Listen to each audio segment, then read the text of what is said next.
होईल रे सगळं नीट. कशाला इतकं टेन्शन घेतोय? घे पी. Cheers. का पितोयस दारू?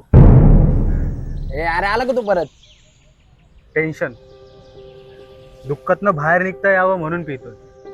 सहाऱ्यासाठी पितोय. अरे जर दारूने आसरा मिळाला असता तर दारू पिणारा माणूस झुलत झुलत रात्री आट्यापाट्या खेळत घरी गेला नसता.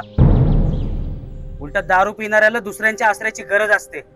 दारू पिऊन माणूस शुद्ध हरवतो आणि उतरल्यावर कळतं किती नुकसान झालंय ते. अरे काय ऐकतोय तू त्याचं? बरोबर आहे त्यांचं. काय झालंय? ब्रेकअप झालाय माझं. अरे मग फेक ती दारू आणि तुझ्या मनातल्या अग्नीला हे घाण पाणी टाकून विजू देऊ नकोस. फेक ती दारू. ए, ए, ए, काय करतोय? ठेव का? ठेव. कोण आहे? अरे चांगलं सांगत होते ते. ए बाबा तू गप. 4 दिवस झाले याचं ऐकून दारू फेकायला लागलोय. गांजा पिले ना असंच बडबड करतोय हो. जिनम तेरे लाखों इलम किसी को ज्यादा माचीस देता का बाया ना जरा?